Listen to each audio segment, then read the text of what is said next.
नमस्कार दोस्तों, स्वागत है एक बार फिर से आपका मेरे YouTube चैनल विदाउट म्यूजिक मंत्रा में। आज के इस वीडियो में हम बात करेंगे राजा बेन तथा पृथु के चरित्र के बारे में।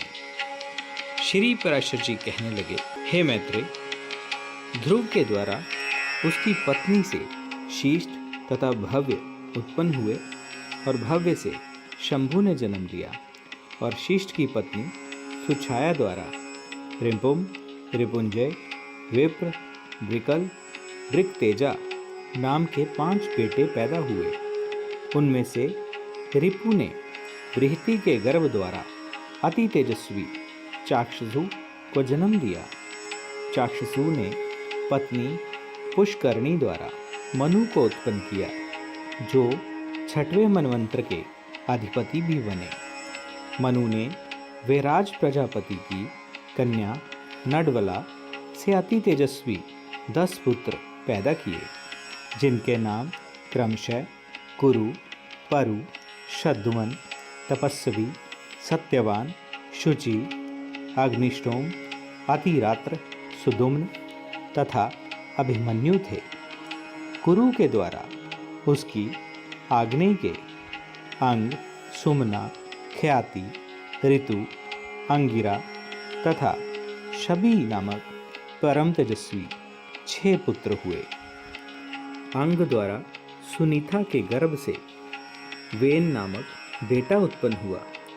ऋषि मुनियों ने वेन के सीधे हाथ का मंथन संतान उत्पन्न करने के प्रयोजन से किया, अतः उसके हाथ से वैन्य नाम के महीपाल पैदा हुए, जो पृथु नाम से प्रसिद्ध हैं तथा जिन्होंने प्रजा के हित के प्रयोजन से काल में पृथ्वी को दुहा था।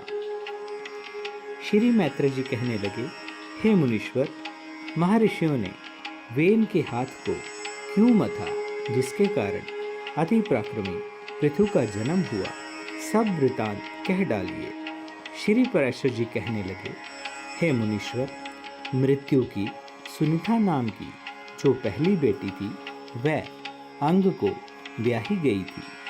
उसी के द्वारा बेन ने जन्म लिया।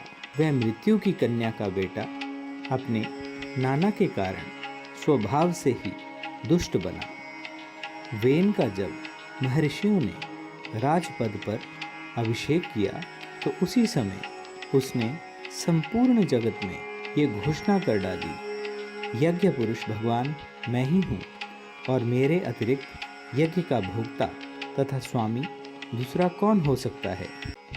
हे मैत्रेय, तब ऋषि मुनियों ने उस पृथ्वीपति के पास जाकर पहले तो उसकी अति सराहना की और फिर बोले, हे पृथ्वीपति, हे राजन, आपके शरीर, पूजा और राज्य की भलाई के लिए हम आपसे जो बातें कह रहे हैं, उन्हें कृपया ध्यानपूर्वक सुनिए।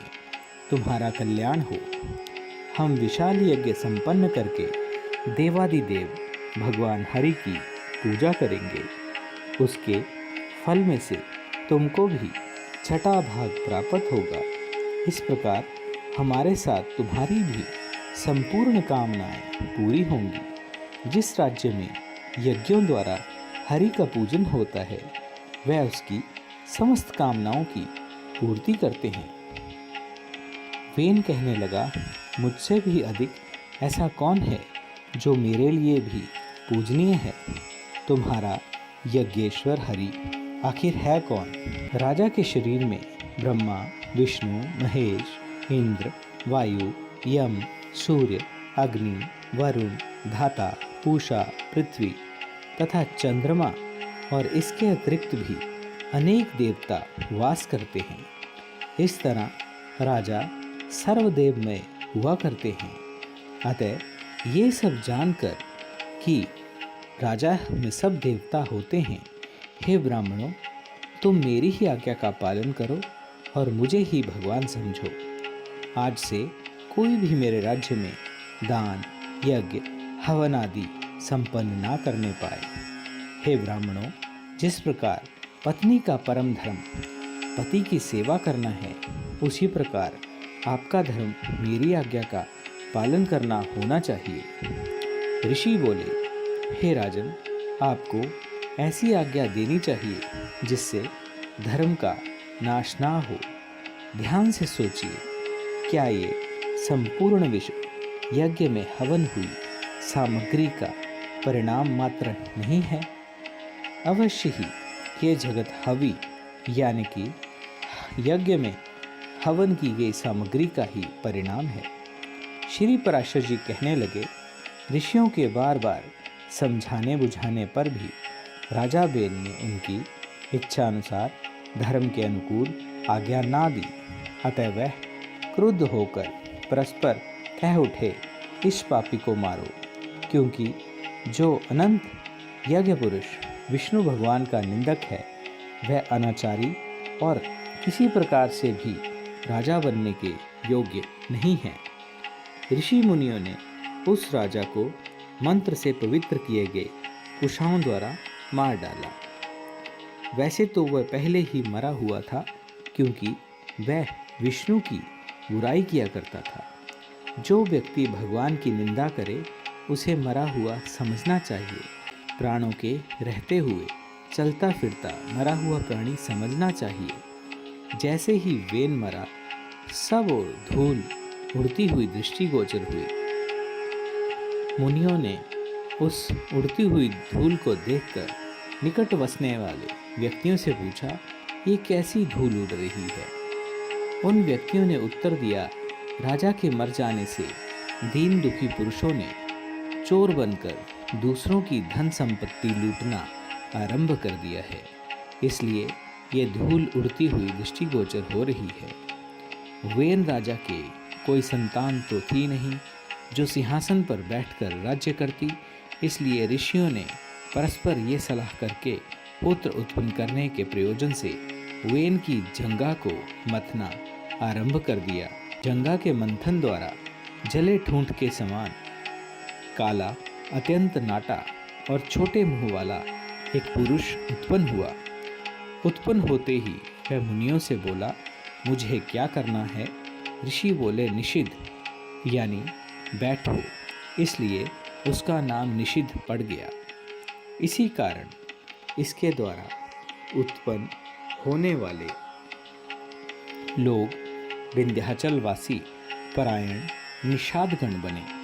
उस निषाद रूप द्वारा राजा वेन का समस्त पाप निकलकर बह गया, इसलिए निषाद लोग वेन के पापों को नष्ट करने वाले बने।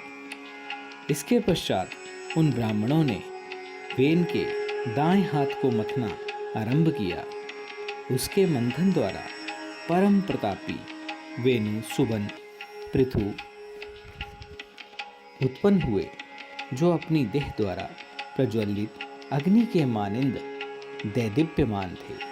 तभी आजगव नाम के शिव धनुष तथा दिव्य बाण और कवच आकाश से गिरे। उनके गिरने से समस्त जीवों को आनंद की अनुभूति हुई तथा केवल सुपुत्र के ही पैदा होने के कारण राजा वेन भी स्वर्गलोक सिधार गए। इस तरह महात्मा पुत्र के कारण उसको नरक नहीं जाना पड़ा। तब महाराज पृथु का अभिषेक होने लगा तो संपूर्ण समुद्र तथा सरिताएं सर्व प्रकार के रत्न तथा जल लेकर विराजमान हुए। तब पितामह ब्रह्मा जी ने अंगिरस, देवगणों तथा संपूर्ण स्थावर जंगम प्राणियों सहित वहां पधार कर वेन पुत्र का राज्याभिषेक संपन्न कराया। वेन पुत्र के दाहिने हाथ का चक्र चिन्ह देखकर ब्रह्मा जी जान गए कि ये विष्णु का अंश है। इससे वह परम आनंदित हुए। जिस राजा के हाथ में विष्णु भगवान का चक्र चिन्ह होता है वह चक्रवर्ती हुआ करता है, जिसका प्रभाव देवता भी कुंठित नहीं कर सकते। इस तरह महातेजस्वी एवं परम प्रतापी वेन पुत्र धर्म में निपुण महात्माओं द्वारा नियम पूर्वक राजेश्वर पद पर आसीन हुए। जिस प्रकार प्रजा को उसके पिता ने अप्रसन्न और क्रुद्ध किया था, उसी प्रजा ने उसको प्रसन्न किया। जब वह सागर में चलता था तो सागर का पानी ठहर कर स्थिर हो जाया करता था। पहाड़ हटकर उन्हें रास्ता देते थे। उनकी ध्वजा भी कभी भंग नहीं होने पाई। उनके राज्य की पृथ्वी बिना जोते ही चिंतन मात्र से अन्न उत्पन्न करके पका देती थी। गाय कामधेनु का रूप थी। उत्पन्न होते ही राजा पृथु ने पितामह यज्ञ संपन्न किया। उसके द्वारा सोमाभिषेक के दिन सोमाभिषेक भूमि द्वारा महापति सूत की उत्पत्ति हुई। उसी महायज्ञ में बुद्धिमान मागध ने भी जन्म लिया। तब ऋषिवरों ने सूत तथा मागधों से कहा, तुम्हारे योग्य यह काम है कि तुम प्रतापवान वेन पुत्र महाराज पृथु की स्तुति करो, क्योंकि वह इसी योग्य है। मागध और सूत करबद्ध होकर कहने लगे, हम इनके कर्मों से तो जानकार हैं ही नहीं, क्योंकि ये आज ही पैदा हुए हैं। फिर हम कैसे इनकी स्तुति करें, जबकि इनके ना तो गुण ही प्रदर्शित हुए हैं और ना ही इनका यश फैला हुआ है। ऋषि कहने लगे, जो जो भविष्य में ये कर्म करेंगे तथा इनके जो जो भावी गुण होंगे, उन्हीं के द्वारा तुमको इनका सत्वन करना चाहिए। श्री पराशर जी कहने लगे, ऋषियों के ऐसे वचन सुनकर राजा पृथु को भी संतोष हुआ। अतः उन्होंने भी विचारा कि सद्गुण करने के कारण मनुष्य सराहना करने के योग्य बनता है। अतः मुझे भी गुण उपार्जन करने होंगे। अतः ये अपनी स्तुति में जिन गुणों का वर्णन करेंगे, मैं भी सावधानी से वैसे ही गुण युक्त कार्य करूँगा। यदि इस जगह पर कुछ त्याग करने योग्य अवगुणों को भी कहेंगे, तो मैं उनको भी अवश्य त्याग दूंगा। इसके पश्चात सूत और मागध दोनों ने राजा के भावी कर्मों के आश्रय द्वारा सस्वर सत्वन किया। वह कहने लगे, महाराज, ये राजा सत्यवक्ता, दानी, सत्य, मर्यादा रखने वाले, लज्जावान, सुहृदय, क्षमा के अवतार, पराक्रम युक्त तथा इष्ट के दमन करता है। ये धर्मज्ञ, कृतज्ञ, दया की मूर्ति, मृदुभाषी, माननीयों का सम्मान करने वाले, यज्ञपरायण, ब्रह्माने, साधु, समाज में मान प्रतिष्ठा पाने वाले और व्यवहार में समयवैरी, मित्र के प्रति एक समान रहने वाले सत्पुरुष हैं। इसी तरह मुनियों द्वारा कहे गए गुणों को राजा पृथु ने अपने हृदय में बिठा लिया तथा उसी तरह के कार्य संपन्न किए। तब उस पृथ्वीपति राजा पृथु ने पृथ्वी का पालन करते हुए बड़ी बड़ी दक्षिणा प्रदान करने वाले बहुत से विशाल और महान यज्ञ संपन्न किए। अराजकता के समय संपूर्ण औषधियाँ यानी अन्न इत्यादि नष्ट हो गए थे। अतः प्रजा भूख से बिलखने लगी। वह राजा के पास आकर विनती करने लगी, हे पृथ्वीपति, पृथ्वी ने समस्त औषधियाँ अपने में लीन कर ली हैं, अतः हम लोग कैसे जीवित रहें? ये सुनकर पृथ्वीपति पृथु अपना स्वभाव का दिव्य धनुष और बाण लेकर क्रुद्ध होकर पृथ्वी के पीछे भागे। तब भय से डरी हुई पृथ्वी गाय का रूप रखकर दौड़ी और रक्षा के प्रयोजन से ब्रह्मलोक आदि समस्त लोकों में पहुंची। वह जहाँ जहाँ पहुंची वहीं उसने पृथु को धनुष्वाण धारण किए अपने पीछे आता हुआ देखा।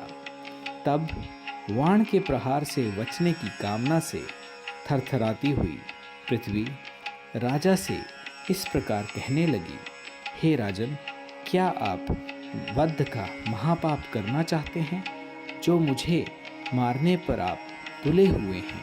राजा पृथु ने उत्तर दिया, एक अनर्थकारी का वध करने से बहुतों को सुख प्राप्त हो सके तो उसका वध कर देना ही पुण्य का कार्य है। पृथ्वी कहने लगे, यदि आप प्रजा की भलाई के लिए मेरा वध करना चाहते हैं तो मेरा वध हो जाने पर प्रजा किसके सहारे जीवित रहेगी? पृथु ने उत्तर दिया, अरे वसुंधरे, आज्ञा को ना मानने वाली, तुझे वध करके मैं अपने योग बल द्वारा इस प्रजा को धारण कर लूँगा। तूने ये समझ रखा है कि तेरा वध होने पर प्रजा किसके सहारे पर होगी। श्री पराशर जी कहने लगे, तब भय से सिक्त पृथ्वी ने थरथराकर कांपकर पृथ्वीपति को दोबारा नमस्कार किया और बोली, हे नृप, प्रयत्न से आरंभ करने वाले सभी कार्य संपन्न हो जाया करते हैं, इसलिए मैं भी आपको एक प्रयत्न बताती हूँ। यदि आपको मेरा वह उपाय रुचिकर लगे तो आप वैसा ही करें। मैंने जिन संपूर्ण औषधियों को अपने में लीन कर यानी पचा रखा है, आप चाहें तो उन्हें मैं दूध के रूप में पुनः लौटा सकती हूँ। हे नरनाथ, आप दया करके पृथ्वी की भलाई के प्रयोजन से ऐसा कोई बछड़ा उत्पन्न कीजिए जिससे वात्सल्यवश मैं उन औषधियों को दूध के रूप में निकाल पाऊँ, तथा आप मुझे समतल करने का कष्ट कीजिए ताकि मैं उत्तम औषधियों के बीज रूप दूध को सब स्थानों पर उत्पन्न कर दूं।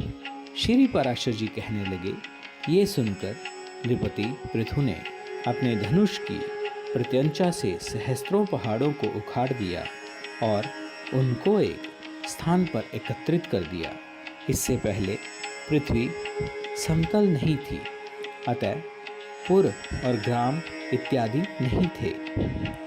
हे मैत्रेय, उस समय अन्न, गौरक्षा, कृषि तथा व्यापार आदि भी ना था। ये सब तो वेनपुत्र पृथु के काल से ही आरंभ हुए। जहाँ जहाँ भूमि समतल मिली, प्रजा ने वहीं वास करना पसंद किया। उस समय तक प्रजा का भोजन केवल फल फूल आदि ही था, किंतु वह भी औषधियों के नाश हो जाने के कारण बड़ा कठिन बन गया था। तब पृथु ने स्वयंभू मनु को बछड़ा बनाया और अपने हाथ से ही पृथ्वी के द्वारा प्रजा की भलाई के लिए संपूर्ण धान्यों को दुहा। उसी अन्न के आधार पर आज भी समस्त प्रजा जीवित है। पृथ्वीपति पृथु के नाम पर पृथ्वी पड़ा है। हे मुनीश्वर, फिर देवता, मुनि, दैत्य, राक्षस, पहाड़, गंधर्व, सर्प, यक्ष तथा पितृगण आदि ने अपने अपने पात्रों में अपना अभिमान दूध दुहा और अपने दूहने वालों के अनुसार उनके सजातीय ही दोग्धा तथा वत्सादि बन गए। इसी कारण भगवान विष्णु के चरण कमलों से अवतरित हुई ये पृथ्वी सबको पैदा करने वाली और धारण तथा पालन करने वाली है। इस तरह आदिकाल में वेनपुत्र महाराज पृथु इतने वीर्यवान और प्रभाव युक्त राजा हुए, और क्योंकि उन्होंने प्रजा का रंजन यानी प्रसन्न करना आरंभ किया, इसलिए वह राजा कहलाए गए। जो व्यक्ति पृथ्वी पिता पृथु के इस चरित्र का कीर्तन करता है अथवा सुनता है, वह कोई भी दुष्कर्म नहीं कर पाता, और ये चरित्र उसके दुष्कर्मों के फलों को शांत कर डालता है। धन्यवाद।